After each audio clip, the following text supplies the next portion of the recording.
comenzamos con un nuevo episodio especial del CC Podcast y estamos Joe. Y como usualmente ocurre en estas situaciones, efectivamente solamente estoy yo. Como saben, pues ya debieron de haberlo imaginado, no va a haber ese podcast esta semana, pero pues como hemos estado haciéndolo cada vez que no grabamos, les quise grabar esta pequeña sección simplemente para que haya algo de interacción esta semana. Recuerden que el propósito que tuvimos este año es que siempre tuviéramos un episodio cada semana, así que pues vamos a estar aquí un ratito aguantándonos con algunas de las novedades de la semana.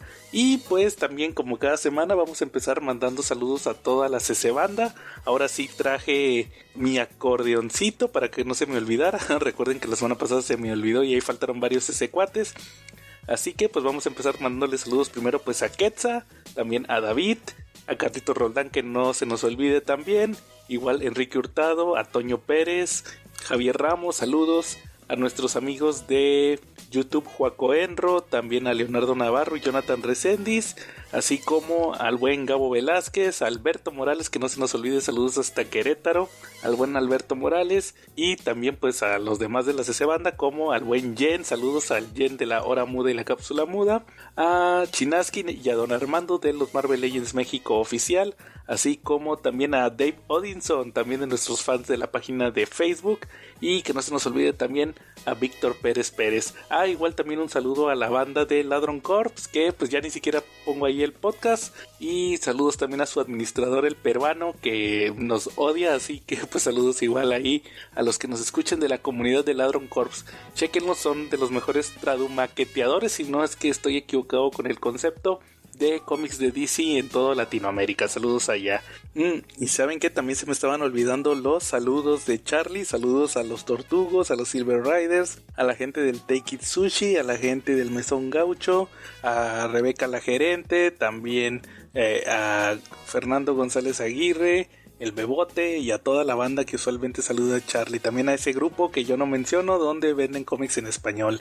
Igual también los saludos del Calaca, que no se nos olvide a Jafet, Aljera, también saludos a Diego, grande Diego, y también aprovechando, no se pierdan mi columna cada lunes de El Diamante Cabrón, con el mejor chisme comiquero en Comentemos Cómics Cabrones.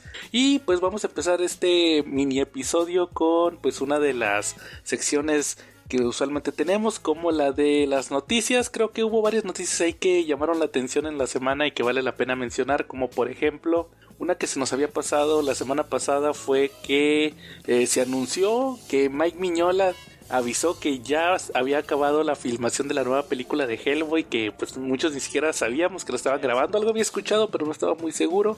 Pues se dice que esta nueva película va a estar basada en el cómic de El Crooked Man, uno de los cómics que mencionamos en nuestro episodio pasado de Hellboy. Entonces pues es un cómic que la realidad es que se los recomiendo mucho. Creo que es uno de los cómics que más me ha gustado de Hellboy, ahí lo mencionamos en el episodio, con el dibujo del legendario y ya fallecido Richard Corben. Entonces pues vale mucho la pena, y pues esperemos que esta película, que ni siquiera sé quién es el protagonista, el nuevo Hellboy, pero pues esperemos y mantenga el nivel, que no creo que lo logre, pero que Rumpelman dejó muy alto, pues ahora sí que la vara para hacer Hellboy. También otra de las noticias que estuvo en la semana fue que se murió Tina Turner, que pues ustedes saben que fue una cantante muy exitosa. Yo la verdad nunca seguí mucho su trayectoria. Creo que como la mayoría de los geeks la conocemos porque pues apareció en la película de Mad Max 3, la del Thunderdome, y la que aquí se le conoció como la de Más allá de la cúpula del trueno. Entonces pues sí fue de esos personajes que se quedaron grabados en la cultura, este de Tina Turner en Mad Max, una de las películas que pues a lo mejor suena mal, pero a mí nunca me gustó la 3. Yo creo que para mí, hasta hace unos años que salió Fury Road, que pues marcó todo un hito, la más importante siempre fue la 2, la del Guerrero de la Carretera, que sigue siendo mi película favorita de Mad Max. Y pues también en otros temas, aprovechando el chisme que tuvimos hace unas semanas con Panini, que no puede faltar tirarle a Panini en cada episodio del CC Podcast, recordarán que les había mencionado que estuve batallando con el cómic de Uzumaki, con el manga de Yuji Ito, que yo lo había pedido con unas preventas de Marvel y luego resultó que también lo había pedido el número 1, que supuestamente lo habían vuelto a imprimir y que luego me la cancelaron la compra. Pues resulta que hace unas semanas, 2 semanas si no me falla la memoria, volvió a aparecer el manga de Uzumaki número 1 en la tienda virtual de Panini. Obviamente aproveché para volverlo a comprar junto con unos cómics. ¿Y qué pasó? Pues resulta que esta semana me volvieron a cancelar la compra. Es la segunda vez que me cancelan la compra. Ya ni les quise mandar ahí un correo a Panini. Obviamente es un error que se esté cargando el cómic de Uzumaki ahí en la página y luego no lo pueden surtir y andan cancelando pedidos. Entonces aguas, por si les interesa ese manga, pues lo más probable es que les vayan a cancelar la compra. Pues si lo pagan con tarjeta no creo que haya ningún problema, pero por ahí creo que si pagan con voucher en el Oxxo, pues ahí sí va a estar más cañón, porque van a tener que hacer todo un procedimiento para que les devuelvan el dinero. Siempre traten de comprar con tarjeta, aunque le tengan miedo, porque sí es un poquito más seguro que andar en el Oxxo, sobre todo al momento de hacer las devoluciones. Eso sí es un problema. Y pues también pasando en cochino español a la sección de mangas, vamos a hacer ahí una mezcolanza. Pues primero que nada vamos a tener la música, porque sin música no puedo tener la sección de mangas. Ahora sí, pues les voy a platicar en esta ocasión de un manga que estuve leyendo, que se trata nada menos que de All You Need Is Kill, o Todo lo que tú necesitas es asesinar, que es un manga muy curioso, ya que fue la inspiración para esta película que se llamó Al filo del mañana, la de Tom Cruise con esta Emily Blunt, que salió hace unos años. Esta de que era un personaje que estaba atrapado en un loop, en un bucle temporal, en una guerra contra unos extraterrestres.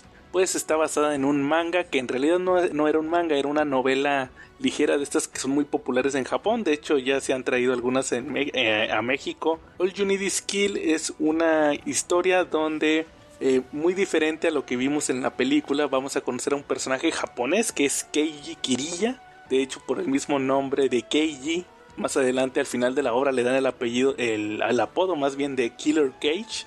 Y este personaje pues es el que se ve involucrado en el ejército. Es un soldado común y corriente, el cual pues está en una batalla, muere, pero antes de morir se ve involucrado con una de estas criaturas que le da la habilidad de estar atrapado en un bucle temporal. Él empieza por su cuenta a ver todo lo que está ocurriendo, empieza a entrenar, empieza a prepararse físicamente, a repetir los días. A pesar de que muere, empieza a tomar habilidades muy al estilo de lo que hizo Bill Murray en la película del Día de la Marmota, que hasta sabía tocar el piano y todo eso. Pues aquí Keiji decide entrenar para poder sobrevivir, según él, para poder sobrevivir a la batalla, pero todo esto lo lleva a llegar al nivel de la guerrera, que es la más fuerte de la humanidad, que se llama Rita Brataski, o es el nombre que ella asume. Esta obra es muy diferente, les digo, a lo que vimos en la película, porque está dividido en 2 tomos. Muy fácil lo pueden obtener, de hecho hasta Panini lo sacó en un box set, que es como yo lo obtuve. Y aquí lo curioso es que el primer tomo podría decirse que está completamente enfocado en Keiji, como él se da cuenta que está atrapado en un bucle, como primero no lo acepta, luego posteriormente ya madura de cierta manera y se da cuenta que tiene que sobrevivir, por lo cual tiene que repetir el bucle aunque muera varias veces, pero que aprenda habilidades, se vuelve un guerrero de élite, y ahí es cuando conoce a Rita Brataski. Ya después el segundo tomo está más enfocado en Rita, vemos su origen. De hecho uno de los cambios importantes es que en realidad no es su nombre, Rita Brataski, sino que es una identidad que ella asumió. De hecho nunca conocemos el nombre del personaje, y ahí es donde pues la historia se complica, ya que vemos cómo conoce al personaje principal, a Keiji, y entre ambos van a tratar de salvar a la humanidad de esta invasión alienígena de unos personajes que se llaman los Mimic. Tiene ciertas similitudes, como les dije, con la película. La película es una adaptación muy libre, pero les puedo decir que la obra original tiene su encanto, muy buenas ilustraciones, sobre todo porque les digo, fue originalmente una novela ligera.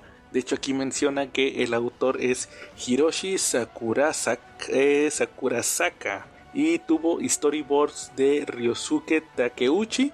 Pero aquí lo curioso es que también tiene ilustraciones originales. Es que como saben, las novelas ligeras usualmente tienen ilustraciones. Las ilustraciones fueron de Yoshitoshi Abe. Y los storyboards para el manga fue ese sí, Ryosuke Takeuchi.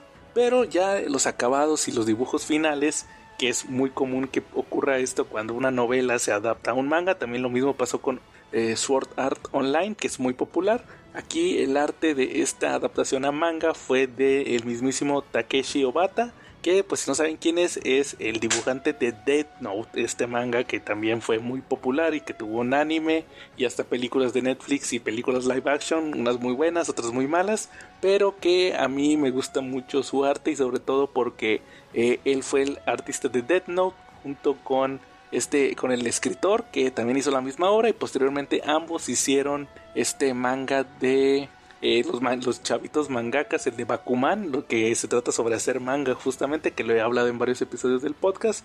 Entonces pues me gustó mucho la adaptación que hacen aquí de la obra, muy interesante, sobre todo el arte es muy espectacular. Vemos cómo los personajes viven esta guerra y sobre todo cómo están atrapados en el bucle, con un giro al final que no tiene nada que ver con lo que vieron en la película, así que yo se los recomiendo para que chequen todo esto de All You Need Is Kill, un manga que pues les digo ya tiene sus años publicado en México. Me parece, vamos a ver en cuál fue su año de publicación aquí rápidamente. Fue en el año 2016, fíjense, fue de los primeros mangas que publicó Panini. De hecho pues es esta edición que todavía ni siquiera tenían cubrepolvos y pues como que no se les vendió relativamente bien y mejor decidieron sacarlo pues ya en una edición de box set que incluye los 2 tomos y hay una cajita muy padre. Entonces pues ahí sí pueden obtener All You Need Is Kill, y sobre todo si quieren leer un manga que no sea tan complicado, si quieren empezarle a este tema del manga con alguna obra sencilla, pues es una buena recomendación All You Need Is Kill de Hiroshi Sakurasaka, con el arte aquí de Takeshi Obata, el de Death Note. Así que pues ya saben que también pues si les interesa también adquirir este manga, pueden hacerlo con nuestro amigo Carlito Roldán de Checa Tu Manga. Chequen por ahí las redes sociales de Checa Tu Manga, donde lo más probable es que tenga ahí disponible All You Need Is Kill. Igual díganle que lo escucharon aquí en el CC Podcast, no les va a hacer ningún descuento, pero para que sepa que nosotros se los mandamos. También otra de las noticias que se me había olvidado comentarles es que también ya se anunció por parte de varios cines las funciones de la película de Across the Spider-Verse, y pues recuerden que tuvimos este debate la semana pasada donde estuvimos revisando el tema de pues los youtubers y tiktokers que van a estar en el doblaje. Afortunadamente y para mi sorpresa, Cinemex ahora fue el que se puso ahora sí que las pilas, y por lo menos al cine al que yo voy, que siempre hay puras películas dobladas, sí anunciaron una buena cantidad de funciones subtitulados. Tal parece que pues todo este movimiento en contra de los youtubers valió la pena. Cinemex pues se dio cuenta que hay gente que sí quiere ver la película con el doblaje y también gente que quiere ver la película con subtítulos, entonces pues hay una buena cantidad de funciones de ambas. Lo bueno es que está la opción, está la alternativa de verla en su idioma original, así que pues ahí pueden tomar la mejor decisión. Y sobre todo que en el cine al que usualmente yo voy, que la verdad es que es raro que tenga películas con subtítulos, si pasó aquí puede pasar en cualquier cine, así que lo que les recomiendo es que chequen Cinemex, porque Cinépolis creo que sí se les durmió el gallo algo, porque no he visto funciones subtituladas, por lo menos en los cines comunes. Obviamente en los demás cachés sí deben de tener funciones subtituladas, pero eso sí, chequen en el Cinemex de confianza del que usualmente van y probablemente haya funciones subtituladas de Across the Spider-Verse.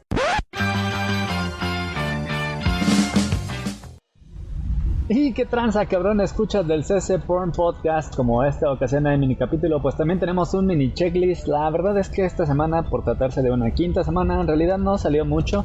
Tenemos nada más y nada menos que el lanzamiento de Marvel vs. un álbum de estampitas de... ¿Qué podrá ser?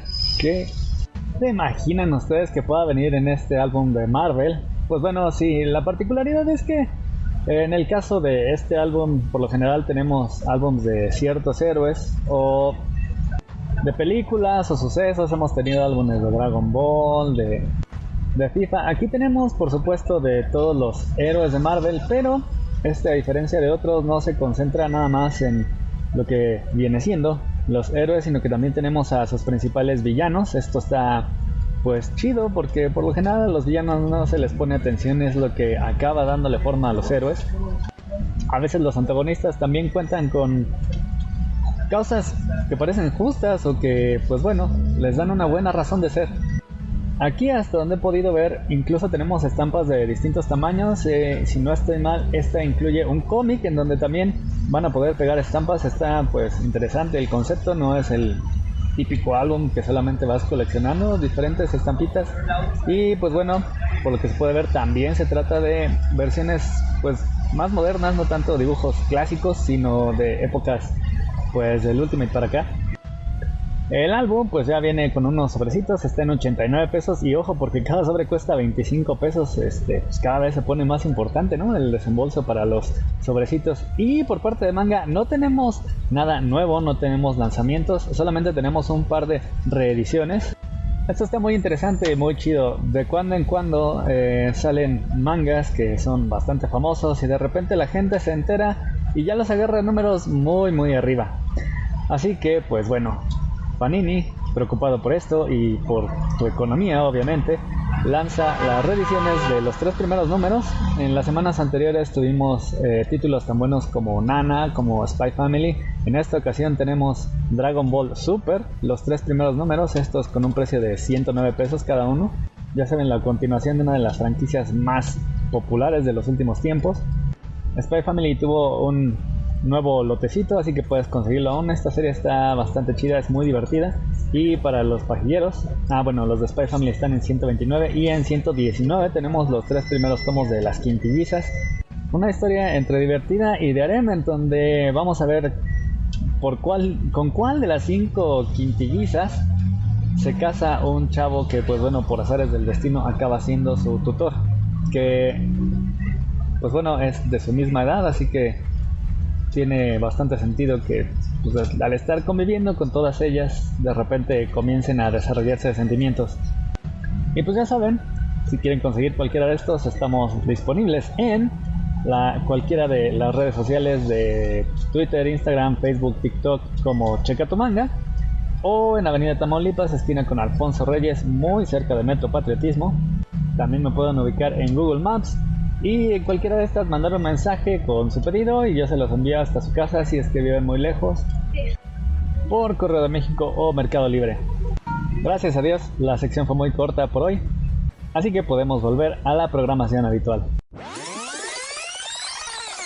Y aprovechando que estamos hablando de películas, pues vamos a pasar también a la sección de películas del podcast. En esta ocasión les voy a estar hablando de 3 recomendaciones. La primera de ellas es justamente una de las que estuve platicando con Charlie hace unas semanas. Le había prometido que íbamos a hablar de esta, solamente que ya se me había olvidado, que era la película de Calabozos y Dragones. Les puedo decir que yo no esperaba nada, tenía 0 expectativas, sobre todo porque recordarán que incluso lo llegamos a platicar en el podcast. Mucha gente pensaba que esta película se trataba de una adaptación de la caricatura de los 80s de Calabozos y Dragones, muy bien recordada aquí en México. Yo tenía 0 expectativas porque, como lo he mencionado en varias ocasiones, a mí no me tocó esa caricatura, yo nunca la vi lamentablemente, pero pues no, resulta que la película no es una adaptación de la serie. Es más o menos pues como una especie de historia que está ocurriendo en el mundo de el juego de Calabozos y Dragones. De hecho, sí llegan a aparecer, de una vez se los voy a spoilear porque fue muy conocido, sí aparecen ahí unos personajes con los trajes de los que vimos en la caricatura, pero no son los mismos, simplemente fue como un guiño a la serie. Lo curioso de esta adaptación de Calabozos y Dragones es el protagonista, que es Chris Pine. Aquí él es un ladrón, el cual pues tiene una banda de mercenarios, los cuales pues se dedican ahí a estar realizando diversos trabajos. Su compañera principal es Michelle Rodríguez, la cual es una especie de vikinga. También por ahí está este personaje de Hugh Grant, que es otro ladrón. También por ahí aparece esta chica que no recuerdo su nombre, pero que la conocimos en la película de It, en la parte 1, y bueno, también aparece en la parte 2 la Beverly Niña, también ahí tiene un papel importante. Y pues no puede faltar el clásico hechicero, que también es parte del alivio cómico, que es este actor que se llama Justice Smith, que fue el protagonista de la película de Detective Pikachu, y también lo conocimos en esta película de Jurassic World, me parece que aparece en la 2, que fue este ayudante de Bryce Dallas Howard, el que era muy tonto, el morenito de lentes, es él también aparece aquí en Calabozos y Dragones. Pues la dinámica es que pues son unos ladrones, como les digo, se ven involucrados ahí en un tema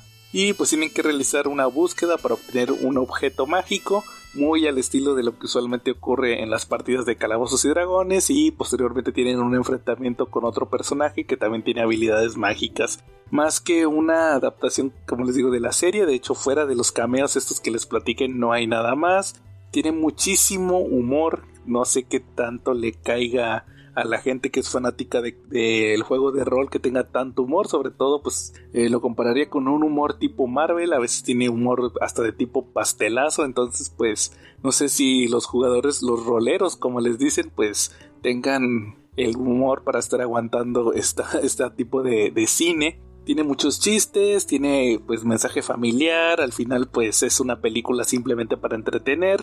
Desconozco si vayan a sacar una secuela porque pues como que no da para tanto. Obviamente sí podría darlo, pero pues la historia ya no podría alargarse más. Simplemente es como una anécdota en este mundo, pero fuera de eso pues es simplemente una película muy palomera. También, ahora sí cambiando al terror, que es usualmente las películas que vemos, les voy a dar 2 recomendaciones que llegan a ustedes gracias al podcast de La Cápsula Muda con Jen. Saludos a Jen, que como saben, lo he mencionado en algunos episodios, he estado escuchando el primer podcast que tenía, que era La Hora Muda, que ya tiene sus años, he estado viendo y escuchando más bien sus primeros episodios, que eran por allá del 2011 y 2012, donde hacían muchas recomendaciones de películas de terror, y gracias a este podcast pues tuve la oportunidad de ver 2 películas que llamaron mucho la atención.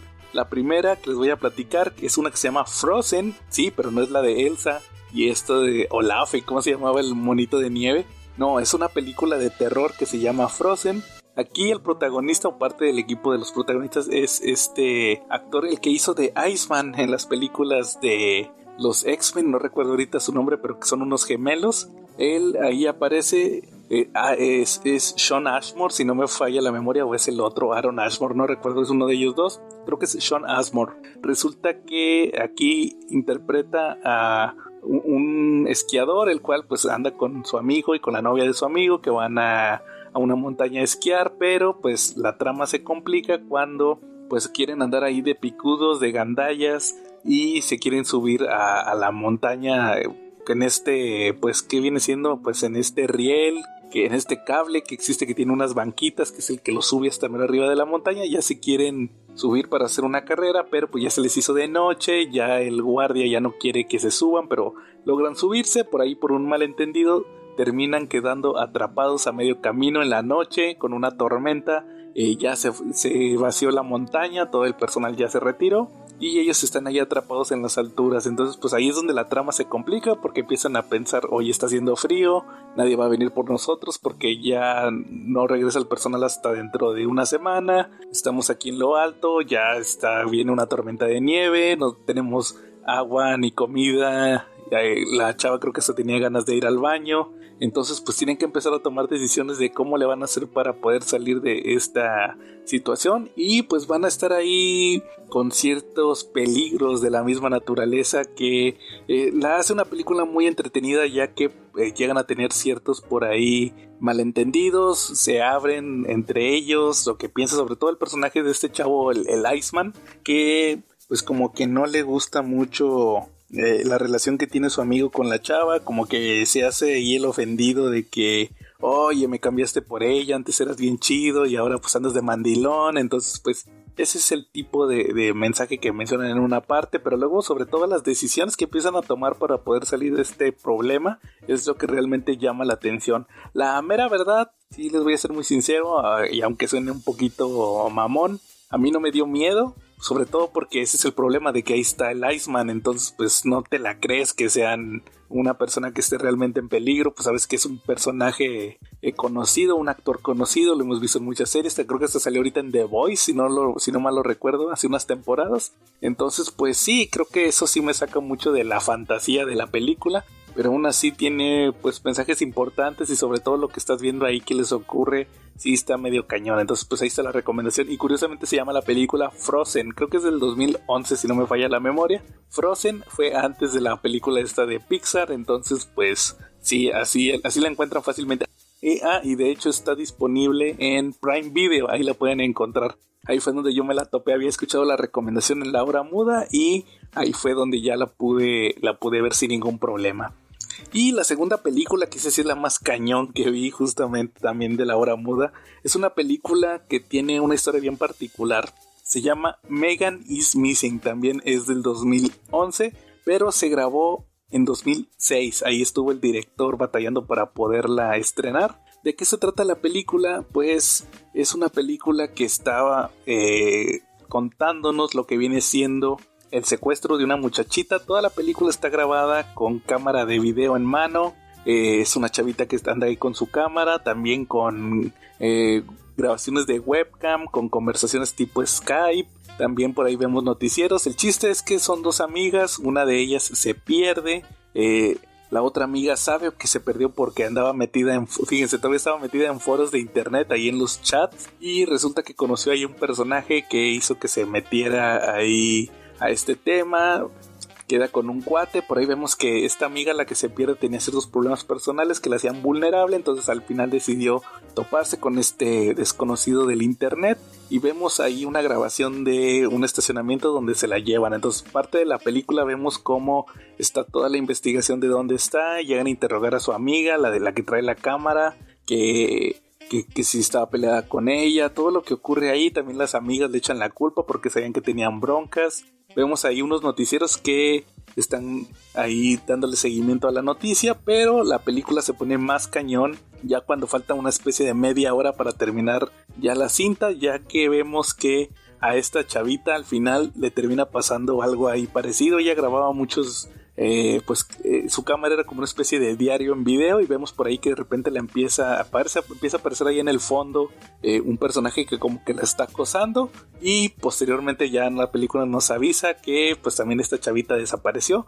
para que los últimos 22-25 minutos de la película sea pues una grabación que encontraron ahí tirada, muy al estilo de La Bruja de Blair o de Alien Abduction, que pues ahí encontraron la cámara de la chavita, ya no saben qué ocurrió y vamos a estar viendo, según la película, los últimos 22-25 minutos sin cortes de qué fue lo que le ocurrió. Trae un mensaje la película muy fuerte, eso sí estuvo muy cañón. De hecho me llamó la atención que el mismo director mencionaba que, y sabiendo que la película estaba muy fuerte y que tenía mucha controversia, lo hacía así más que nada como una especie de advertencia de los peligros del internet. Fíjense, y eso que la grabó en 2006. Entonces pues ya sabían que eso está más vigente que nunca. Por ahí supe también que la película se hizo relativamente popular hace unos años por el tema del TikTok en la pandemia cuando salió.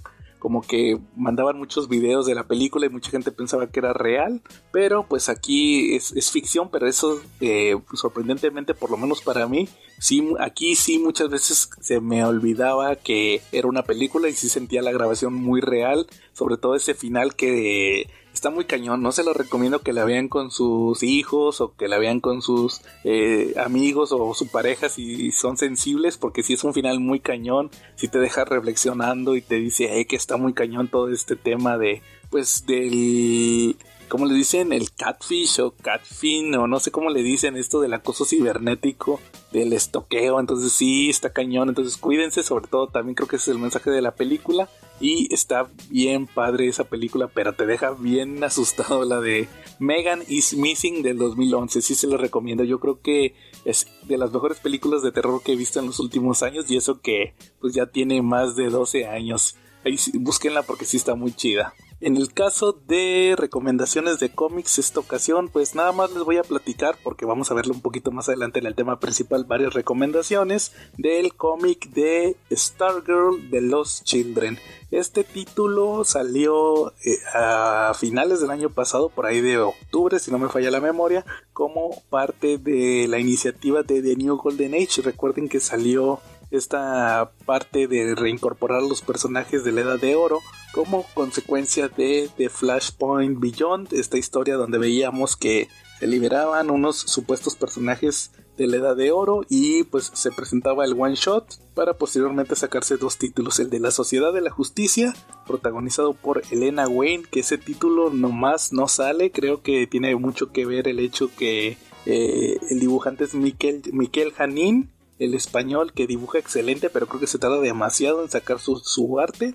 Y por el caso escrito por Geoff Johns, y por el lado de Stargirl, Geoff Johns también recupera a este personaje y lo dibuja nada menos que Todd Knock, el co-creador junto con Johns de Courtney Whitmore. Aquí en esta miniserie lo que vamos a estar viendo es como Courtney tuvo un one shot un año antes que se llamó Stargirl Spring Break Edition o algo así se llamó, donde tenía una aventura donde al final le daban unas pistas de un psychic de la Edad de Oro que supuestamente había fallecido. Estaba relacionado con los Seven Soldiers of Victory, este grupo donde perteneció Stripesy, que es el papá de Courtney, el padrastro, Pat Dugan, y también estuvo Star Spangled Kid, también estuvo Green Arrow, este equipo tan oscuro de DC, los Seven Soldiers of Victory.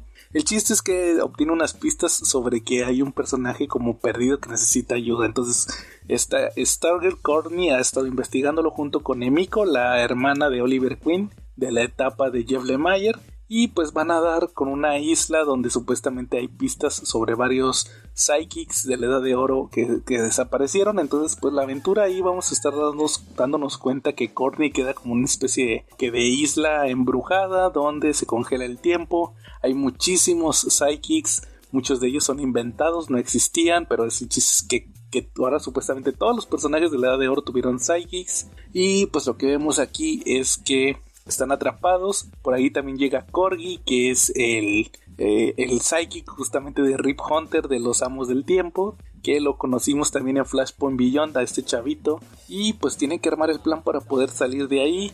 Al final, el final me sorprendió mucho porque tiene un giro inesperado con el villano. De hecho, hasta es un final que sí me quedó una sensación así medio extraña de... No estuvo tan chido, pero en el sentido de que sentí lástima por uno de los personajes que estuvo muy comprometido en la historia y al final fue el héroe, pero terminó llevándose consecuencias. Todo esto hace que al final se replantee el hecho de que Courtney no puede recuperar a los personajes en su época original, sino que se los tiene que llevar al presente.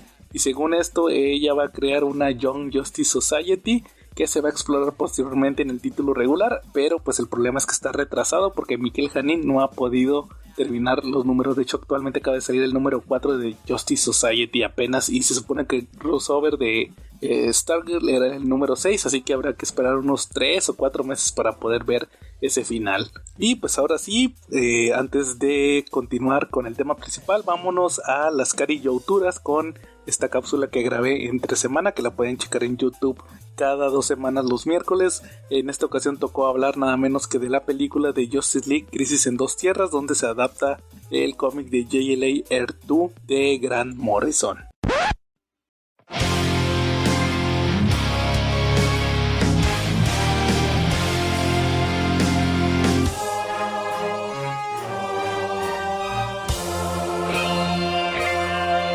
Hola amigos, aquí Joe del CC Podcast y les doy nuevamente la bienvenida a esta sección donde nos gusta hablar de animación. Se trata nada menos que de las carillauturas, el día de hoy enfocada en una nueva película del universo DC. Se trata de Justice League Crisis en Dos Tierras, la cual fue estrenada allá en el 2010, una película que a mi parecer es una de las mejores animaciones que ha tenido DC durante los últimos años, en esta etapa que, como hemos estado revisando en las películas anteriores, estuvieron experimentando. Ya tuvimos película de Wonder Woman, película de Green Lantern, de New Frontier, pero aquí en Crisis en Dos Tierras tenemos por primera vez, o por lo menos en este universo animado de DC Comics del cual hemos estado hablando en estas cápsulas, la primera aparición en tiempo y forma de la Liga de la Justicia. Crisis en Dos Tierras tiene una historia detrás muy curiosa, ya que cuenta la leyenda que originalmente la idea de esta película era como una especie de puente entre las dos series de Justice League, entre la Liga de la Justicia clásica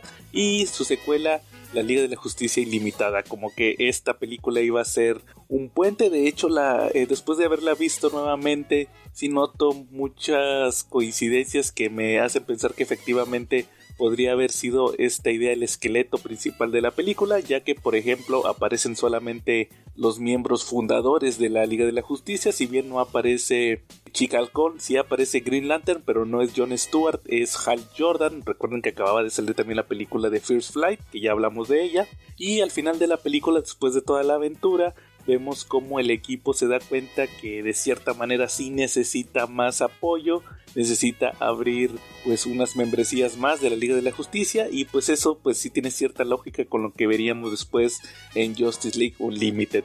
También otro punto que le da cierta validez a esta historia es que el escritor del guión fue nada menos que ese genio llamado Dwayne McDuffie, el cual ha sido mencionado muchas veces tanto en esta sección como en el CC Podcast. Recuerden que Dwayne McDuffie fue uno de los escritores de Milestone, ya falleció lamentablemente, fue el escritor de la película también de All Star Superman, de la cual vamos a hablar próximamente, pero también es muy famoso por haber escrito los mejores episodios de las series de Justice League y Justice League Unlimited. Si bien pues son conocidas como el Teamverso, ya que pues parten de la serie animada de Batman de Bruce Timm y Paul Dini, pero la realidad es que Dwayne McDuffie hizo los mejores episodios de esta serie. De hecho, igual más adelante aquí en las Carillouturas podríamos aventarnos un top 10 de los mejores episodios de estas dos series. Ahora sí, pasando a la película, pues en el 2010 se estrena Justice League Crisis en Dos Tierras. Esta ocasión no voy a hablar tanto del reparto, porque la realidad es que como aparece toda la Liga de la Justicia y como saben los antagonistas es el Sindicato del Crimen, pues aparecen demasiados actores. La realidad es que no hay ninguno tan famoso como usualmente ocurre en las películas. Ya ven que hablamos de Christopher Meloni en Green Lantern, también de otra actriz y cantante famosa que la vimos en El Oso Intoxicado, en el Cocaine Bird, en la de Wonder Woman, pero aquí pues no hay uno que resalte. Creo que por ahí hay un hermano de Alec Baldwin, pero fuera de eso no veo uno que realmente resalte. En el caso de la dirección, pues tenemos a Sam Liu, el cual fue el director de la película anterior, la de Superman Batman Enemigos Públicos, de la cual también ya tenemos el episodio de las Carillouturas, y su codirectora fue Lauren Montgomery, la cual pues ya hemos mencionado muchas veces, ya que fue la directora de Superman Doomsday, de Wonder Woman, de Green Lantern First Flight. Entonces pues la vamos a estar viendo también en otras películas más adelante. En el caso de la producción pues está obviamente Bruce Timm. Recuerden que este era un proyecto que originalmente se planeó para la Liga de la Justicia de Bruce Timm, y pues también los clásicos productores como Alan Burnett, también que tuvo que ver con Batman la serie animada, y con Sam Register, que pues aquí empieza a aparecer en todas estas series, tanto en las películas como en las series que salían en Cartoon Network en aquel entonces.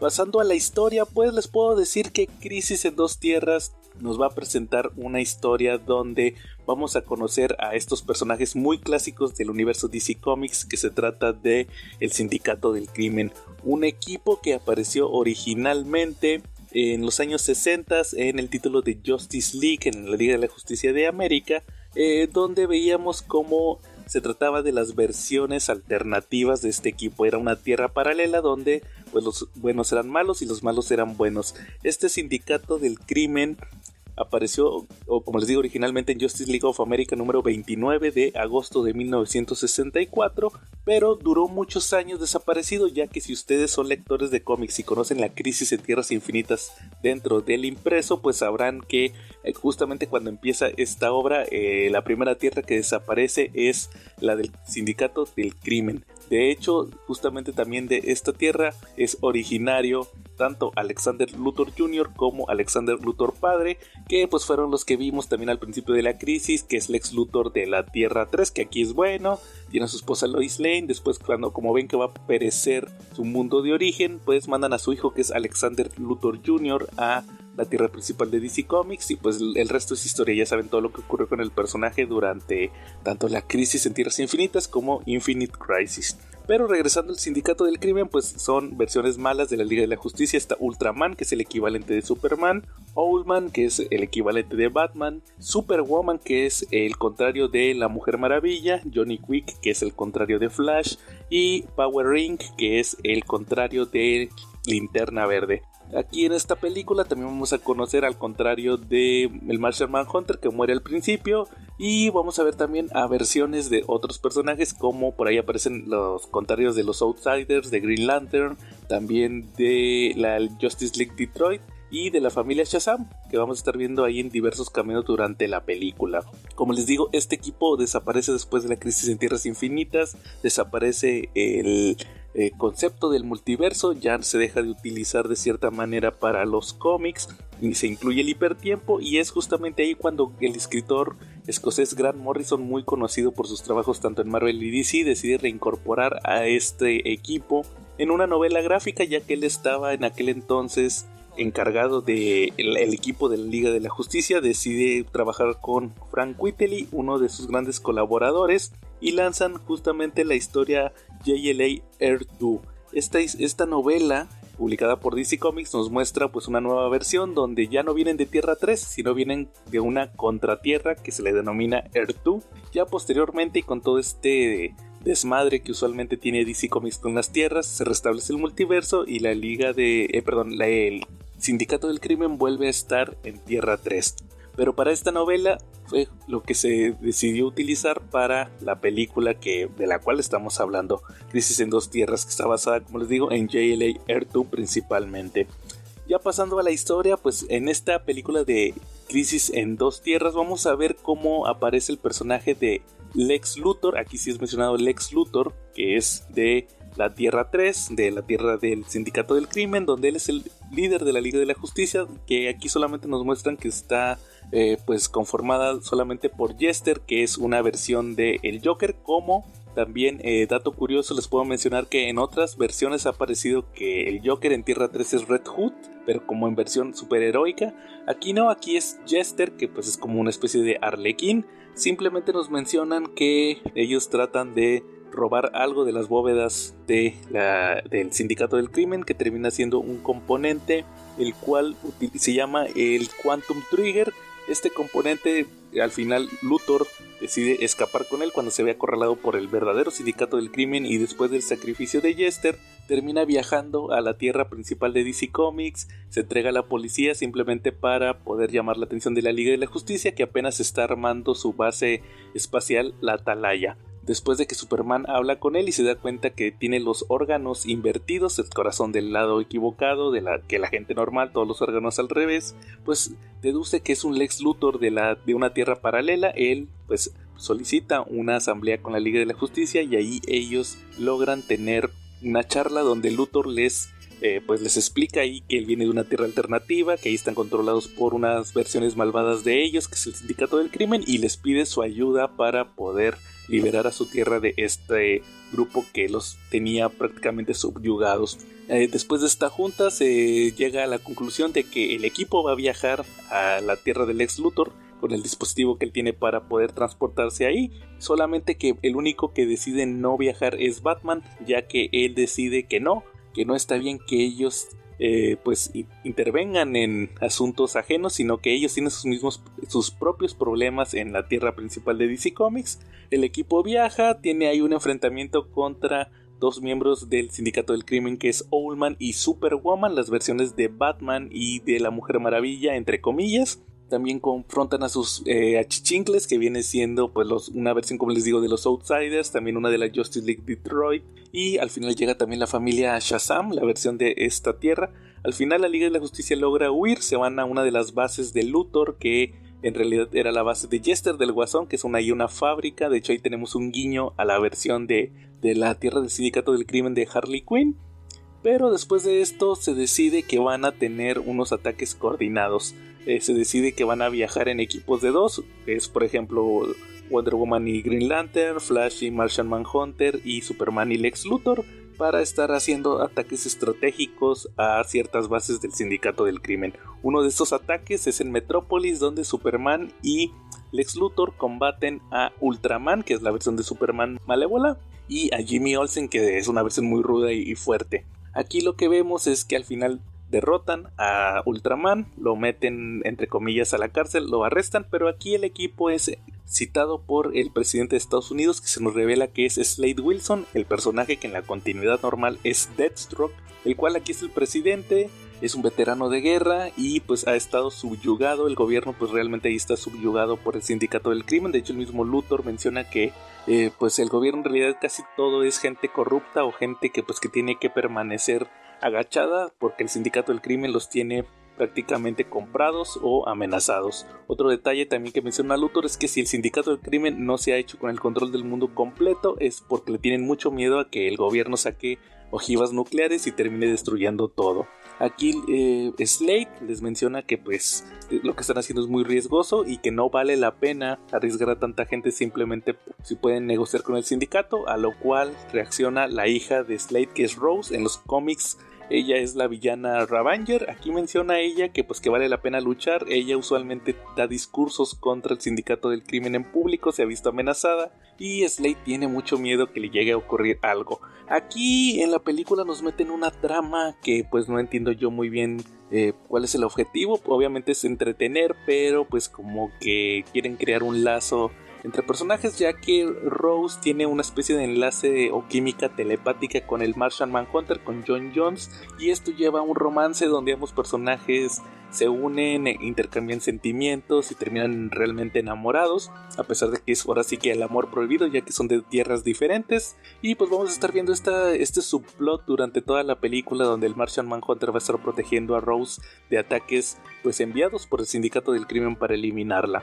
Regresando a la historia principal, después de este encuentro con el presidente, pues el sindicato del crimen se libera. Ultraman habla con el presidente y le dice que pues que tenga cuidado porque le puede pasar lo mismo que a su hija, que lo que le pasó a la primera dama, o sea la esposa de Slade, que también fue asesinada. Después más adelante nos revelan que fue Ultraman el que la asesinó, y posteriormente vemos cómo en realidad el sindicato del crimen, o por lo menos una parte del equipo que son Owlman y Superwoman, tienen un plan secreto. ¿De qué se trata este plan? Pues Owlman, que es, les digo, la contraparte de Batman, está planeando buscar Earth Prime. ¿Y qué se trata Earth Prime? Pues él tiene este modelo donde menciona que el multiverso está conformado de posibilidades. Significa que en cada mundo se crea una especie de paradoja, ya que pues cada decisión crea una opción diferente. Por ejemplo, dar vuelta en la calle, se va a crear un mundo donde una persona da vuelta a la izquierda y un mundo donde una persona da vuelta a la derecha. Entonces por eso se crea un multiverso de tierras infinitas,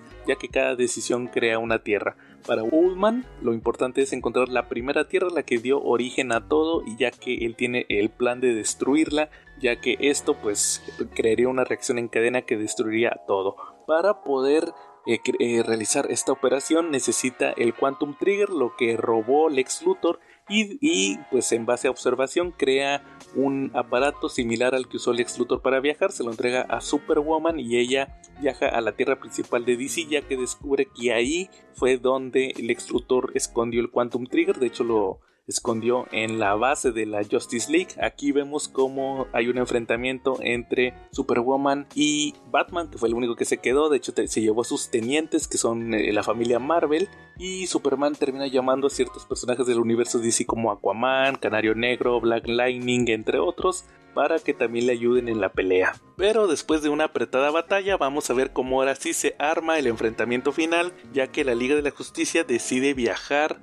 a la base del Sindicato del Crimen, que está en la luna. Owlman ya terminó la máquina, logra escapar con la bomba y pues se va a Earth Prime, lo cual hace que todos los personajes entre Luthor y Batman hagan un plan donde van a necesitar un velocista que les abra un portal para poder ir a combatir a Owlman. Al final se decide que sea Johnny Quick, la versión mala de Flash, quien abra el portal, ya que supuestamente le menciona a Batman que él es más rápido que Flash, y ahí es donde Batman tiene el enfrentamiento final con Owlman, donde lo termina mandando a otra tierra, que no se va a ver afectado el multiverso si se destruye, y Owlman termina pues sacrificándose de cierta manera porque pudo haber escapado ya con la máquina, y pues decide dar fin a su existencia y de una manera muy filosófica. Batman regresa a la tierra del Sindicato del Crimen y ahí nos percatamos por qué eligió a Johnny Quick, ya que si hubiera elegido a Flash, el efecto secundario de abrir este portal hubiera hecho que Flash envejeciera, y pues Johnny Quick termina ahí literalmente muriendo de viejo. Así que pues Batman no fue tan heroico como usualmente lo tenemos en concepto. Después de esto pues ya vemos cómo se arresta a todo el sindicato del crimen que queda, que son Ultraman, Superwoman y Power Ring. Llega también Slade a la base con el ejército, los arresta, como les digo, los amenaza con bombas nucleares y se termina la historia con la Liga de la Justicia regresando a la Tierra, a su tierra de su universo, pero también con un emotivo pues adiós entre Martian Manhunter y la hija de Slade, que es Rose, donde pues se da cuenta que el juramento que hicieron es proteger sus tierras, por lo cual deben separarse aunque estén enamorados. Y al final Batman hace este comentario sobre que estaría bien que abrieran membresías, ya que pues sí les fue muy útil tener miembros de respaldo, así como que vieron también que el sindicato del crimen como que se manejaba como en familias, donde cada miembro principal tenía superhéroes a su mando, aunque no lo quieran admitir, pues vieron que sí era muy útil, por lo cual al final estos personajes que ayudaron a Batman, que ya mencioné, pues terminan entrando a la Liga de la Justicia. En sí, como pueden ver, no es una trama tan compleja, muy divertida. La película dura 1 hora 17 minutos, se va muy fácil en peleas que duran pues buena parte de la película, muy entretenidas también, mucha acción. Las tramas, como pueden ver, no son tan complicadas, las ideas principales ya se las mencioné aquí. Una película que a mi parecer vale muchísimo la pena, sobre todo por ver a la Liga de la Justicia después de ya varios años de que había terminado su serie, la Liga de la Justicia Ilimitada. Aquí vemos como una especie de secuela espiritual con personajes que, si bien hay unos que cambian, la dinámica es muy parecida, los vemos en esta aventura muy padre. Entonces es una película que vale muchísimo la pena. Antes de terminar, pues también vamos a ver algunas curiosidades de esta película con los personajes principales, como por ejemplo, pues les digo que esta trama de Martian Manhunter y Rose, la hija de Slade Wilson, pues no ocurre en los cómics. De hecho, ni siquiera Slade es el presidente. En el caso de Superman y Ultraman, si ustedes han leído los cómics, pues sabrán que las diferencias en los trajes no son tan importantes, son simplemente Ultraman es un Superman con una U, usualmente. Aquí no, aquí pues le dan una capa amarilla, tratan de que cambie, que no sea igual, porque tal vez a lo mejor el diseño de Superman se les hizo muy poco atractivo, más bien el diseño de Ultraman. En el caso de Owlman, la versión de Batman, del Batman malo, el traje sí es muy parecido al de los cómics, que es una especie de armadura plateada. Lo que sí es que en el cómic de Earth 2 vemos también una subtrama donde Batman sí viaja. Ese es otro punto muy importante. En el cómic Batman sí viajó, los que no viajaron fue Martian Manhunter y Aquaman, ellos se quedaron a cuidar la Tierra. En la película recuerden que Batman es el que se queda porque no quería ir. Como en el cómic Batman sí va, y vemos una especie de trama donde nos damos cuenta que Owlman en realidad es pues un hermano de Bruce, que es Thomas Wayne Jr., que pues lo vamos a ver más desarrollado en otros cómics más adelante. Y de hecho el comisionado de policía es el papá de Bruce Wayne, Thomas Wayne. Aquí pues todo esto no ocurre en la película, no le quisieron irse por ese lado y tampoco quisieron destinar tiempo para eso, ya que sería pues una trama que no avanzaría mucho. En el cómic sí aparece todo eso. También Wonder Woman es otro personaje importante en lo que viene siendo el cómic y la película, ya que, no sé si ustedes lo sepan, pero en los cómics Superwoman es en realidad Lois Lane. Sí, es el equivalente de la Mujer Maravilla, pero su identidad secreta en varias versiones es Lois Lane. Aquí no. Aquí Superwoman tiene ciertos cambios. De hecho, estuve leyendo que Dwayne McDuffie en su momento llegó a mencionar que más que ser una especie de equivalente de Wonder Woman, Superwoman en esta película era como el equivalente de Mary Marvel. De hecho, el traje te da cierta relación con sus tenientes, que como les dije era la familia Marvel, que era Billy Batson, Freddie Freeman y el tío Dudley. Aparecen en la película como secuaces de Superwoman, entonces pues sí tiene cierto sentido que ella sería Mary Marvel en esta versión. Esa fue una curiosidad muy importante en la película que me hizo cambiarlo completamente, la perspectiva que tuve más bien después de saber esto. Y también que en una parte de la película Wonder Woman combate a otra pues villana que tiene cierto pues estereotipo griego, entonces como que ella es la que en realidad era el equivalente de Wonder Woman, pero pues Diana la despachó muy rápido. También otro aspecto que no se maneja en la película es muy al estilo de Morrison, vemos como Johnny Quick para mantener su velocidad tiene cierta adicción a las drogas, se inyecta drogas que le dan adrenalina, entonces pues eso obviamente al ser una película familiar no lo incluyen.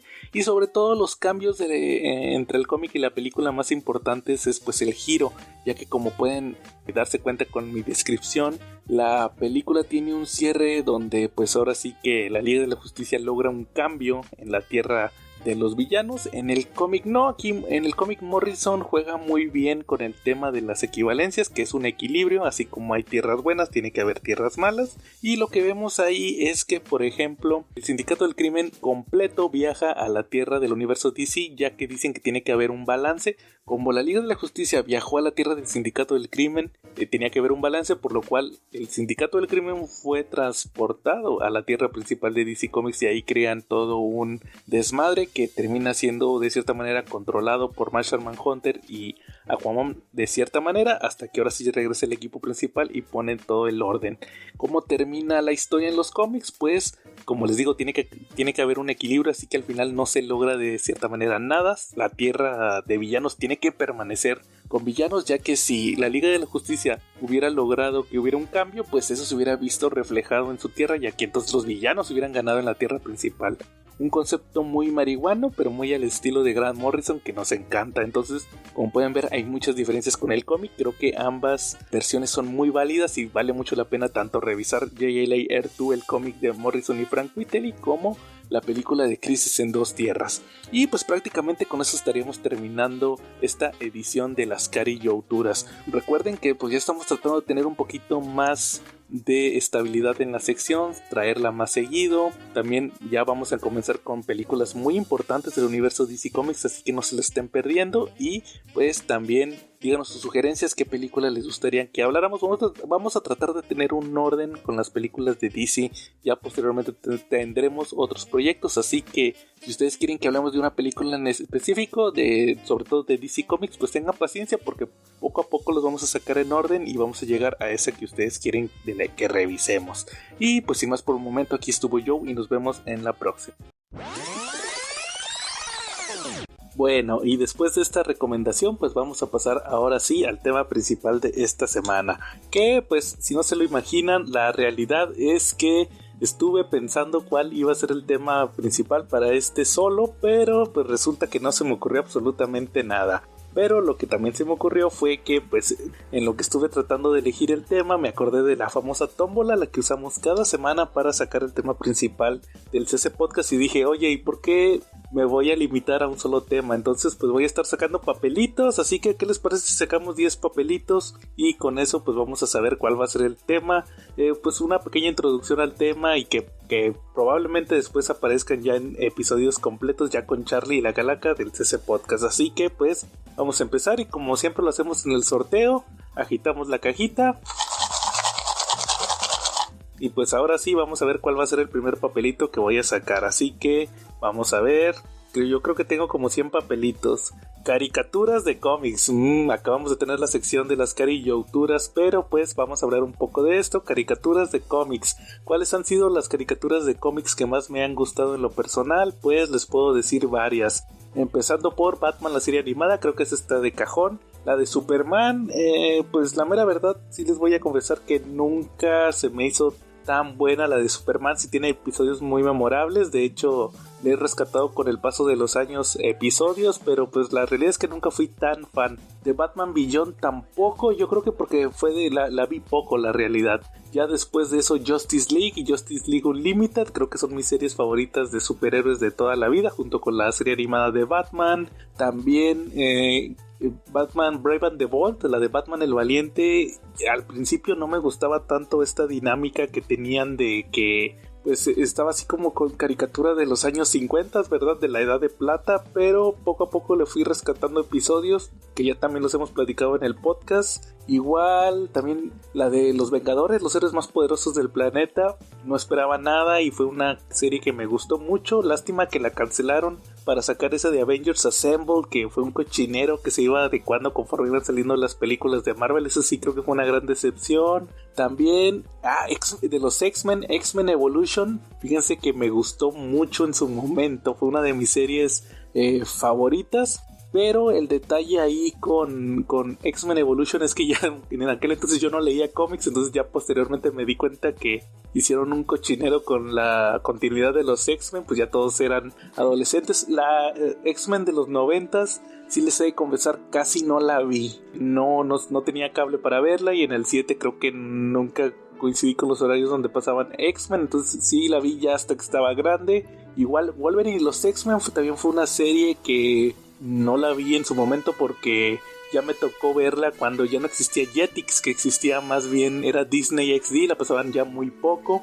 Fue hasta que un amigo me prestó el DVD de Wolverine y los X-Men que ya la pude ver, y la realidad es que sí me hizo una gran serie que mezcla muy bien las continuidades de los X-Men, de los cómics, de las caricaturas y incluso de las películas. Esa fue una gran serie. Lástima que también la cancelaran después de la primera temporada porque ya iban a empezar a poner parte de la historia de la era de Apocalipsis. También de Spider-Man, me gustó mucho la serie animada de Spider-Man de los 90s, pues prácticamente es con la que yo conocí a todos los personajes. Igual, como saben, también ahí vi a Morbius, sí, el que usaba ventosas en lugar de chupar la sangre. La de MTV nunca me gustó. La realidad es que nunca me gustó el Spider-Man de MTV. Igual, Spectacular Spider-Man me gustó mucho la primera temporada, que fue la que vi. La segunda es mi gran pecado, que nunca la terminé de ver. Y pues acabamos de platicar de ese tema hace unos episodios cuando vimos eso del doblaje, que era el mismo actor que hacía Tobey Maguire, que hacía el Spider-Man de MTV, y el de Spectacular Spider-Man, que ahorita ya no puede actuar porque lo cancelaron. Ultimate Spider-Man nunca me gustó, se me hizo muy tonta esa premisa de que estaba el chibi Spider-Man. Y las otras, como por ejemplo esta de The Spider-Man o Marvel de Spider-Man, la realidad es que nunca la he visto. Creo que es lo que ahorita me acuerdo de series animadas. Igual la de los Fantastic Four me gustó, la que salía en los 90s, que adaptaron muchas historias de los cómics. Ahí salió incluso esta, ¿cómo se llamaba? Nova, o no recuerdo cómo se llamaba, la novia de Johnny Storm, que se volvió Heraldo de Galactus. Igual también vi una francesa que hubo una vez que no se me hizo tan chida, pero la pasaron porque salió la serie también, las películas de Fox de los Cuatro Fantásticos. Esas son las series animadas que ahorita me acuerdo, y pues obviamente cuando tengamos nuestro episodio basado en esto, pues vamos a poder abarcar un poquito más. Así que sacamos otro papelito de la tómbola y ahora toca es Superman Brainiac, una historia que pues sí espero mucho que tengamos en el CC Podcast. También próximamente ya va a tocar que hable de su adaptación, que fue la de Superman Unbound. ¿De qué se trata Superman Brainiac? Es una historia escrita por Geoff Johns, de hecho es parte del run de Superman de Geoff Johns en Action Comics con Richard Donner, donde vamos a ver cómo aparece después de varios años ya la versión que le llaman definitiva de Brainiac. De hecho ahí aparece también Kara, que tenía pocos años de haber vuelto en los cómics después de lo de Jeff Loeb y Michael Turner, la de Supergirl de Krypton, que regresó Kara. Aquí ya en esta historia de Geoff Johns vemos cómo Kara le dice a Superman, a Clark, a Kal, que pues Brainiac fue el responsable de desaparecer la ciudad embotellada de Kandor. Entonces pues que es un extraterrestre que se ha presentado varias veces en la continuidad de Superman con diversos looks, pero que en realidad Clark nunca ha conocido al verdadero, que resulta ser un marcianote verde mamadote, y pues llega a la Tierra porque se quiere llevar a Metrópolis. Aquí en esta historia, que tiene justamente el dibujo nada menos que de Gary Frank, creo que este es el gran plus de la historia, pues vamos a ver este enfrentamiento entre Superman y Brainiac, que tiene consecuencias para el personaje. Uno de los principales es que, como lo escribió Richard Donner, ahí muestra nada menos que la muerte de Jonathan Kent en la continuidad de aquel entonces de Superman, que pues recordarán que también Jonathan Kent, el que estuviera vivo, pues fue uno de los grandes cambios que hizo John Byrne. De hecho creo que a mi parecer fue uno de los grandes aciertos que tenía Superman durante los 80s, 90s y principios del 2000, que tuviera a sus padres, ya que eran grandes personajes de apoyo. De hecho creo que fue un error por parte de Richard Donner el quererlo empatar con lo que pasó en la película de Superman de Christopher Reeve, y que ya en la actualidad pues se deshizo, porque después de Doomsday Clock, después que vimos todo Nuevo 52 donde Superman era huérfano, no tenía a sus padres, después de todo este asunto con el Doctor Manhattan, se vuelven a presentar en la continuidad a Martha y a Jonathan Kent vivos, y ahí están, y me parece que son unos grandes personajes de apoyo para el personaje de Superman. Creo que es parte de lo que lo hace tan humano el hecho de que estén sus padres ahí, que pueda convivir con ellos, que tenga ya su familia, que esté Lois, que esté John, y que tengan esta unión familiar entre los Kent. Creo que es uno de los grandes aciertos que tiene el personaje de Superman.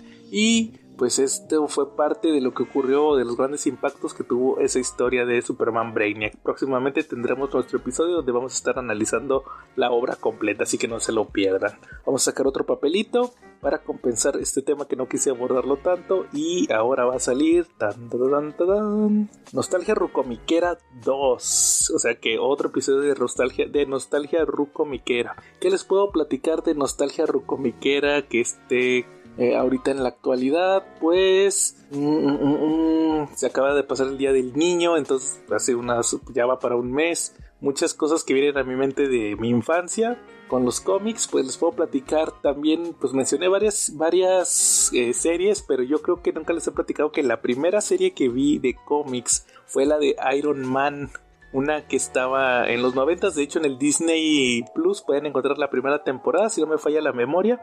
A mí lo que me llamó mucho la atención de esa serie, curiosamente Mario Castañeda, el actor de voz que hace de Goku, que todo el mundo lo conoce, era la voz de Tony Stark, y en aquella serie, a lo mejor les parecerá un poco chistoso a las nuevas generaciones, Tony Stark sacaba su armadura de un maletín que se desdoblaba y se volvía la armadura noventera, la que veíamos en aquel entonces en juegos como Marvel contra Capcom y Marvel Super Heroes, esta armadura toda noventera. Y pues veíamos como el villano principal de Iron Man era el mandarín, que tenía un look así todo chino y todo verde como un marciano. De hecho me recordaba a Ming, que curiosamente, pasando a otro tema de Nostalgia Rucomiquera, ese es un buen punto. Otra de las series animadas basadas en superhéroes, como salió en el tema anterior y que fue parte de la infancia de muchos, fue Los Defensores de la Tierra.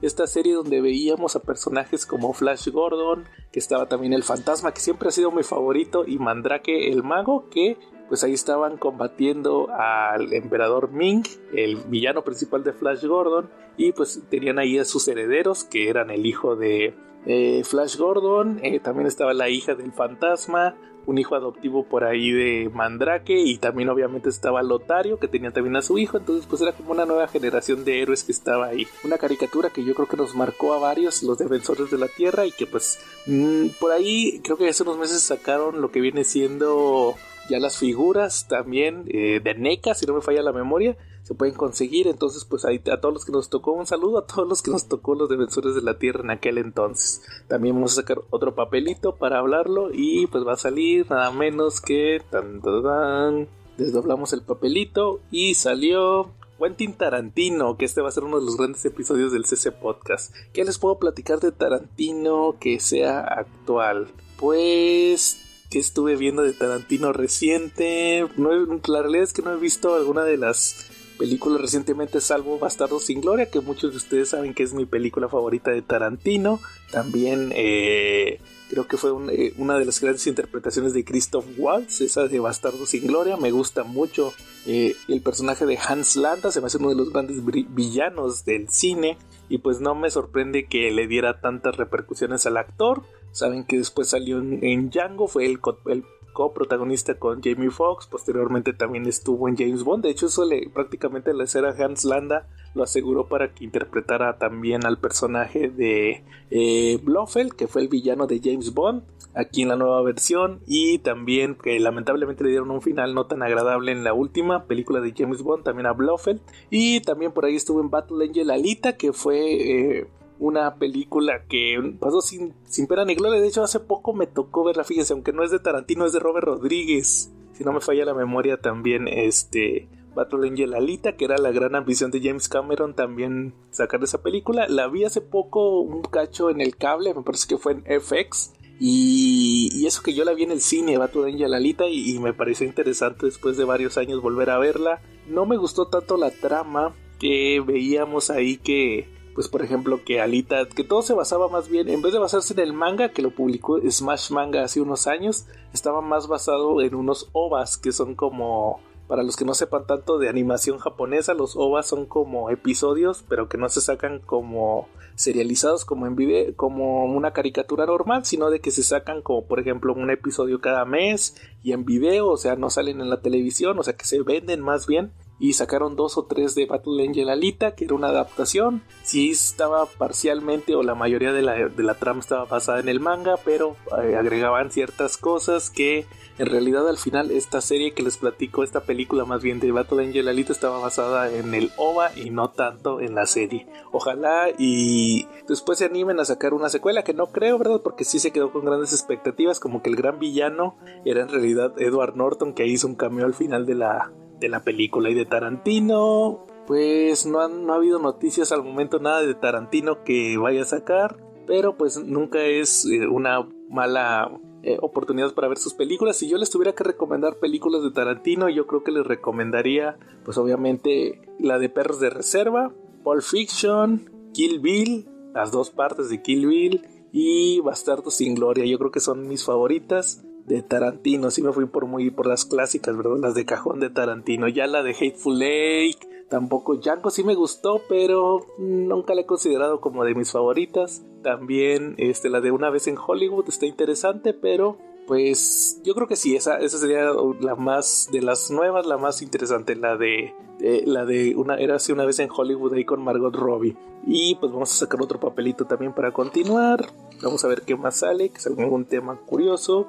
Y pues vamos a revisar que aquí dice Superman Up in the Sky de Tom King, uno de mis cómics favoritos de los últimos años. Si ustedes no han leído Superman Up in the Sky, pues les puedo decir que se trata de una serie limitada. Salió originalmente en el título de 100 páginas de Superman que sacaron para las tiendas Walmart, donde pues el chiste era que iban a hacer como antologías o recopilaciones que los niños pudieran tomar ahí en los supermercados y que pudieran leer historias. Sacaron varias revistas y casi todo eran reimpresiones, pero también decidieron que le iban a agregar historias nuevas, por lo cual Tom King se le solicitó que se aventara una historia que fue Superman Up in the Sky, que salió en 12 capítulos. Esos 12 capítulos posteriormente se recopilaron en 6 grapas, en 6 números individuales, y posteriormente salió en un hardcover para posteriormente también salir el TPB. En el caso de México, Smash la publicó en un TPB hace unos años y creo que es uno de los grandes cómics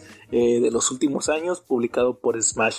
¿De qué se trata? Pues la premisa es que Superman se entera que una niña fue secuestrada por extraterrestres. Entonces pues le toca a él tener el dilema moral si puede irla a ayudar, de poder rescatar a esta chavita, pero pues va a tener que tomar la decisión de si se va al espacio y se emprende esta misión de buscarla o deja la Tierra ahí desprotegida. Después de platicar con varios héroes, se da cuenta que si se va, pues se va a quedar la Tierra desprotegida durante mucho tiempo. Entonces él, su mismo valor de ser Superman, pues de cierta manera como que le impide el poder tomar la decisión. Al final decide que sí, que va a ir a salvar a la niña, a pesar de que pues tenga todo en contra, de no saber dónde está, de quién la tiene, de por qué lo hace, y sobre todo de que este lema tan conocido de la ciencia ficción de que vale más salvar a 1 millón de personas que a uno solo. Entonces pues no, para Superman todos son valiosos, y por eso decide emprender esta misión en el espacio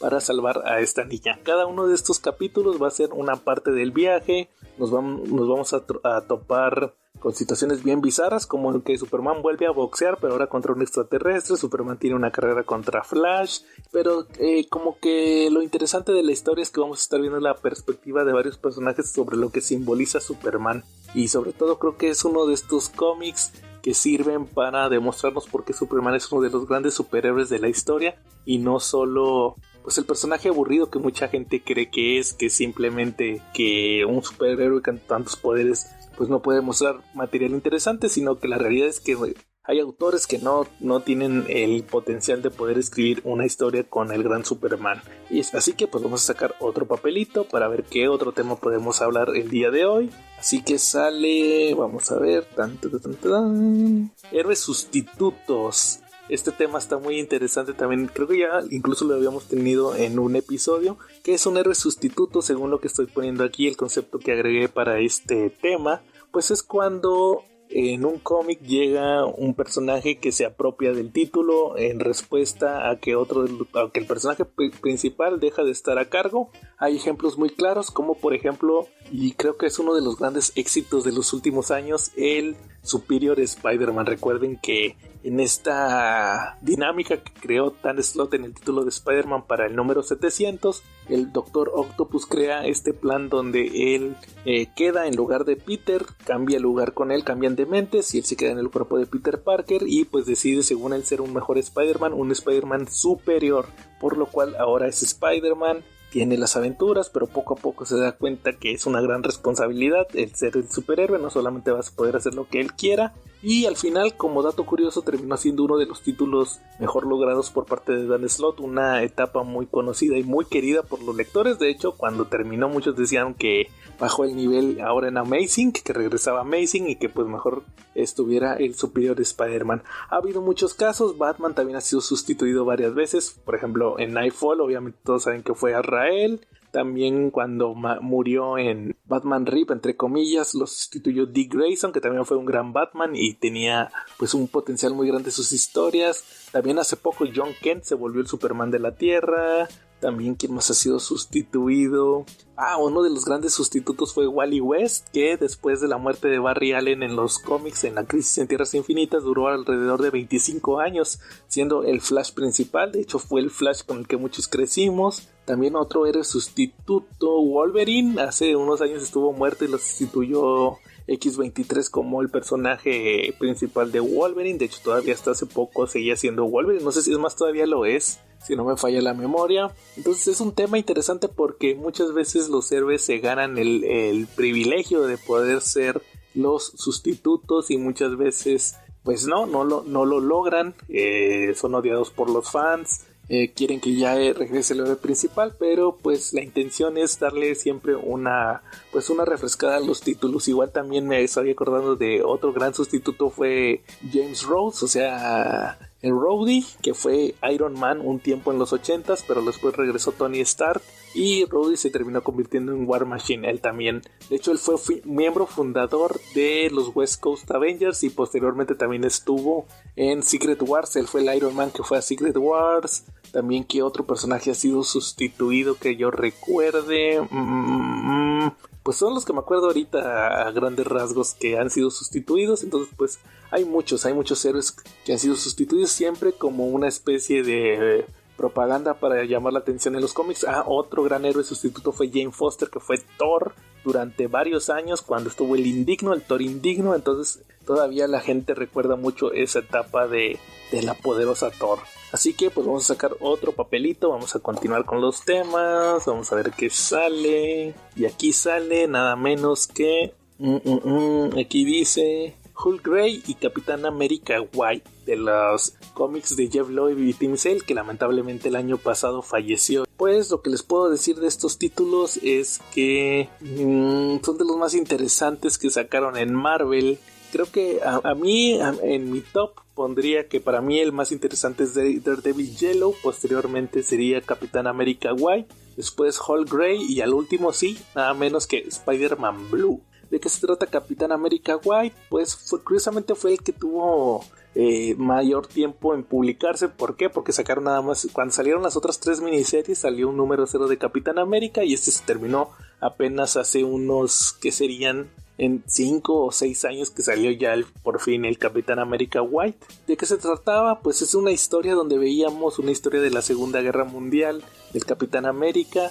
Él acababa de despertar en el hielo, veía todo este mundo cambiado y decidía recordar una aventura que tuvo con Bucky, que de hecho también ahí aparecía Nick Fury y los Howling Commandos, pero pues como que el chiste era ahí que no era, a diferencia de los otros cómics que mostraban historias que se habían ocurrido, esta era una historia más original, más personal de los autores. A mí en lo personal pues me entretuvo, sobre todo creo que ese es el factor importante, que como era una historia original no sabían que iba a acabar. Y en el caso de Hulk Grey, pues vemos una retrospectiva de la etapa de los primeros números de Hulk cuando tenía su título regular durante los 60s, que es donde vemos esta transformación de Bruce Banner en el personaje, pero que tenía el look gris, no era todavía verde, y vemos cómo interactúa con esos personajes como Betty Ross, también está por ahí Rick Jones, sobre todo Rick Jones, y tiene enfrentamientos con varios personajes, con el ejército, y también llega a aparecer ahí Iron Man. Todo esto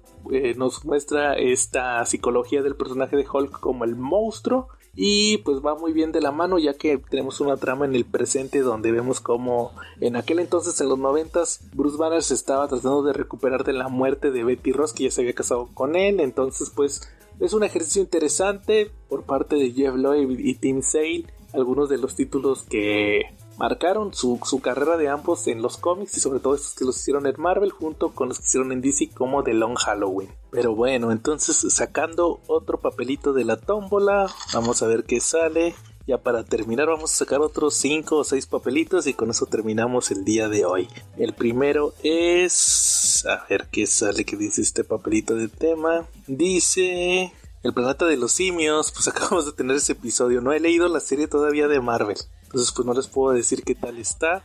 Depredador sí está muy buena la serie. De hecho creo que sí les llegué a comentar que me estaba gustando más que la anterior, la primera de Ed Brisson con Kev Walker, este dibujante que dibuja como Romita Jr. Entonces pues ya de repente no me gustaba tanto el dibujo, y la historia pues no estuvo tan chida como grapas individuales, más bien se manejaba como una serie para TPB, y esta segunda miniserie está excelente con el dibujo de Neto Díaz. Vamos a ver otro papelito rápido. Finales agridulces. Híjole, finales agridulces, creo que hay muchos cómics que tienen esto, que nos llevan más que nada a la reflexión. Creo que es uno de estos temas que al final pues no quedan con un tema satisfactorio al final de una historia, sino que muchas veces el final agridulce es el que hace la historia.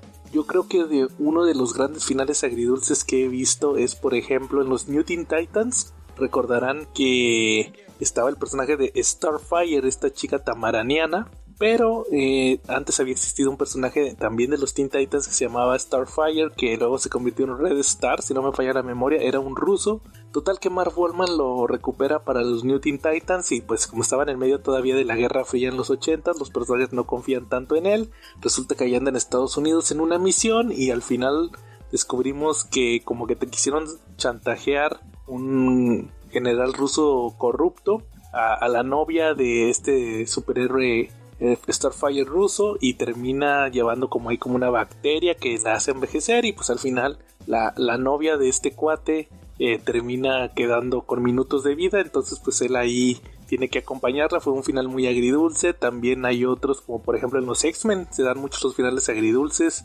También por ejemplo en la saga de The Dark Phoenix, con la muerte de Jean Grey, creo que fue también uno de los grandes finales agridulces, que pues sí salvaron al mundo, pero falleció Jean Grey.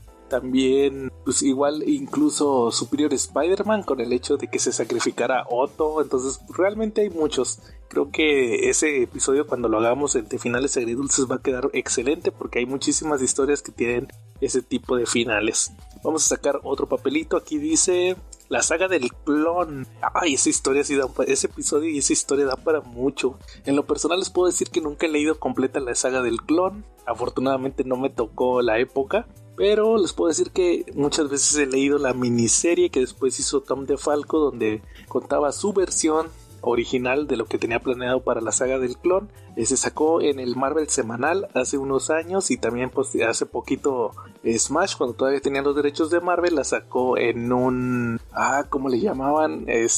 Grandes eventos, si no me falla la memoria. Tuvimos otra vez la saga del clon. Entonces pues parte importante de lo que veíamos ahí era como no era una historia tan complicada que se alargaba por años. Simplemente en 6 números resumieron todo, como Ben Reilly se vuelve el nuevo Spider-Man, pero posteriormente vemos el nacimiento de la hija de Peter y Mary Jane, que fue un desbarajuste durante los 90s, y como al final no estaba claro si Ben o Peter, quien era el Spider-Man original, al final simplemente fue sacudir el status quo, pero al final Peter igual regresaba como Spider-Man y Ben Reilly tomaba pues su camino. El personaje por ahí sigue, creo que ya es un villano o algo así después de lo de Spider-Man Beyond. De hecho ahí mismo lo vimos como el Spider-Man oficial de la empresa Beyond. Entonces pues fue un personaje, fue una historia que más bien que dio para desarrollar varios personajes, incluso Dan Slott trató de componerlo un poco con la historia esta de Clone Conspiracy, y pues al final simplemente fue otra vez la bronca de los clones. Siempre Spider-Man tiene que estar relacionado con clones, y pues lo vamos a ver dentro de poco en Across the Spider-Verse, que ahí no son clones, pero sí son versiones alternativas del personaje. Pues esperemos y pronto también tener ese episodio de la saga del clon. Vamos a sacar otro papelito, y aquí dice Capitán Bretaña. Fue creado, si no me falla la memoria, por Chris Claremont y Herb Trimpe. Creo que estoy mal con el dibujante, pero pues todos saben que la etapa que lo catapultó, porque la realidad es que fue un personaje que fracasó, aunque se escuche muy feo, pues fue la etapa de Alan Moore, que curiosamente esa etapa la he estado leyendo yo en un tomo que compré de Panini de España. De hecho fue antes de que Panini tomara los derechos de Marvel. Y pues incluso métanse allí a Comentemos Cómics Cabrones y a la página del CC Podcast, porque ahí subí varias de las reseñas. Todavía no las he terminado, de hecho están un poquito abandonadas esas reseñas. Pero lo que les puedo decir es que Capitán Bretaña de Alan Moore es una reinterpretación del personaje. De hecho, podría decirse que no es en sí. La etapa es conocida como el Capitán de Alan Moore, pero en realidad es de Alan Davis, porque él fue el que estuvo todo desde el principio. Originalmente estaba otro escritor que era Dave Thorpe, pero a él lo corrieron porque empezó a hacer las historias un poquito más políticas, como que no le gustó a la editorial de Marvel UK, y decidieron cambiarlo por Alan Moore, que fue el que se encargó de mostrar la historia principal de este personaje. ¿De qué se trata a grandes rasgos el Capitán Bretaña de Alan Moore? Pues les puedo decir que es una historia donde vamos a estar viendo cómo viaja por el multiverso. El Capitán Bretaña termina en una Inglaterra alternativa, muy al estilo de los cómics británicos, con sus futuros distópicos y sus gobiernos totalitarios, para posteriormente darse cuenta que en realidad pues los mundos no son tan diferentes, sino que esta historia que pasó en el mundo alternativo, donde los superhéroes están prohibidos y este mundo está al borde del colapso por un nuevo líder, no está tan descabellado y puede pasar justamente en el universo Marvel, o por lo menos en el universo Marvel UK. Aquí vemos cómo el Capitán Britannia queda muy traumatizado de lo que vive en esta tierra alternativa, y al regresar a la continuidad habitual se da cuenta que los sucesos se vuelven a repetir. Todo esto está maquinado por un personaje que se llama Jim Jaspers, y va a llevar a una batalla final entre estos dos personajes. Esta etapa de Capitán Bretaña se le conoce como la deconstrucción original, este tratamiento que vimos por parte de Alan Moore en personajes como Miracle Man, como Swamp Thing, en Watchmen, en V for Vendetta. Y como dato curioso, esta historia la sacó al mismo tiempo que estaba publicando Miracle Man en Warrior, y incluso Miracle Man, esa versión, o más bien entonces era Marvel Man, tuvo cameos ahí en Capitán Bretaña. Curiosamente nadie sabía que años después pues Marvel se iba a hacer con los derechos del personaje, y ahí lo tendría dentro de sus filas, ahorita actualmente publicándose la Silver Age de Neil Gaiman. Vamos a terminar con los últimos 3 papelitos ya para poder terminar con este episodio de Divagando con Joe, y pues vamos a ver qué dice el papelito. Dice cómics sobrevalorados. Civil War. Sí, definitivamente cómics sobrevalorados. A mi parecer son historias que la gente cree que son muy buenas, pero al final no, la realidad es que no lo son tanto. Creo que Civil War lo hemos platicado. Por lo menos yo sigo sosteniendo que sí está un poquito sobrevalorada, que incluso que la sigan sacando tanto. También otra historia sobrevalorada, cuál estaría bien mencionar, sobre todo Infinity Gauntlet. Creo que ha sido también de las grandes sobrevaloradas, no está tan chida salvo el dibujo de George Pérez. Y también creo que en el caso de Infinity Gauntlet vale muchísimo más la pena el Thanos Quest, que es donde Thanos obtiene las joyas del infinito, más que la historia ya principal. Ahí sí se desinfla un poco. También otra historia sobrevalorada, a mi parecer.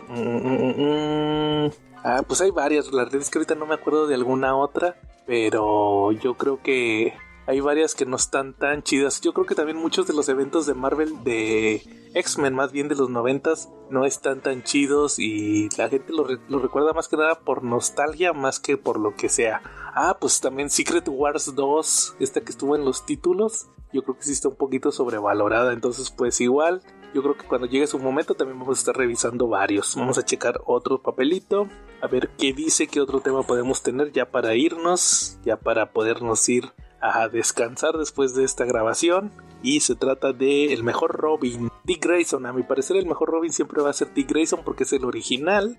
A pesar de que muchas veces ha renegado de tomar el manto de Batman, creo que él es el que es el más digno. Y pues siempre se ha utilizado el personaje para representar el legado del murciélago, independientemente que hayan de Damian o Tim Drake que tienen ciertas habilidades. Yo creo que Dick siempre ha representado como que el hecho de que él sea el primer psychic de la historia y el digno heredero del manto de Batman. De hecho, pues incluso en varias versiones ha sido él el que termina siendo Batman sobre otros personajes, y además de que él sí tiene el potencial de ser un mejor Batman por los valores que él maneja muy diferentes a su mentor Bruce Wayne. Ya el último, ahora sí, este es el último papelito ya, así que vamos a ver con cuál tema nos despedimos. Y se trata nada menos que de... Vamos a ver... Mejores Equipos Creativos 2. Tuvimos un episodio hace unos años de Mejores Equipos Creativos. Pues yo creo que de los que más vale la pena ahorita es Tom King y Mitch Geralds, que se aventaron, pues ustedes saben, El Sheriff de Babylon, un gran cómic que se publicó aquí completo en la antología de Vértigo de Crimen.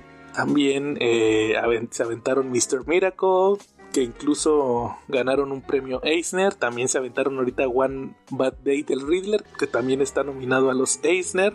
Y pues ahorita se acaban de aventar Brave and the Bold, el relanzamiento, donde están aventándose una historia sobre el origen de Joker, la primera aparición más bien que tuvo, que es otra reinterpretación del Batman número 1, pero aquí pues con la mano de estos autores. También otro equipo creativo que me gusta mucho, Geoff Johns y Gary Frank, ahorita que tienen con su editorial Mad Ghost, ya nos presentaron el título de Giger, también nos presentaron el Junker Joe, y pues yo creo que ha sido uno de los equipos legendarios. Estuvieron, recuerden, también en este título de Doomsday Clock, que tuvieron su etapa en Action Comics, que ya hablamos hace rato de eso. También estuvieron en Shazam, ellos definieron al Shazam moderno, Geoff Johns y Gary Frank, entonces es uno de los grandes equipos de los últimos años también. Otro que venga a mi memoria así rápidamente, que otro equipo sea pues que haya brillado en los últimos años, pues también está se me fue el nombre de estos dos, Tony Cates y ¿cómo se llamaba su dibujante de Venom? Que estaba en Spider-Man, ahorita me acuerdo cómo se llamaba, pero es otro de los grandes equipos creativos. Ellos pues relanzaron prácticamente al personaje para el run de Donny Cates, lo definieron con todo el tema del symbiote y con el tema de Null, y pues fueron los arquitectos de toda esta gran etapa, sobre todo por el guión de Donny Cates, que llegó con esta perspectiva fresca para este personaje de Venom, de Eddie Brock, que pues tal parecía que en los 90 se había acabado todo el potencial, pero no, pues la realidad es que ha sido un personaje que hasta la fecha se ha mantenido. Y es Ryan Stegman, el dibujante, sí, que de hecho participa también en las historias, porque de hecho incluso llegó a escribir unas historias de Venom y Carnage hace unos años. Entonces pues él es uno de los grandes participantes en el éxito que tuvo Venom con Donny Cates. Donny Cates y Ryan Stegman, que aparte su dibujo se me hace tan chingón de Ryan Stegman, pues son parte también de estos mejores equipos creativos. Así que pues como les digo, al final todo este ejercicio fue divagar un poquito, pero no se pierdan los episodios cuando ya estemos grabando. Cada uno de estos temas que les mencioné va a tener su episodio del CC Podcast tarde o temprano, según salgan aquí en la tómbola, así como salieron ahorita que los saqué los papelitos y los estuve revisando. Entonces pues no se lo pierdan, porque en algún momento vamos a tener los episodios, y si les llamó la atención pues ojalá nos acompañen cuando ya saquemos el episodio completo. Así que pues sin más por el momento terminamos este episodio del CC Podcast Express. Esperemos y ya la próxima semana estar todo el equipo creativo del CC Podcast para traerles un nuevo episodio con otro tema que vamos a sacar de la tómbola, así que no se lo pierdan. Así que si no hay nada más, aquí estuvo Joe y nos vemos en la próxima.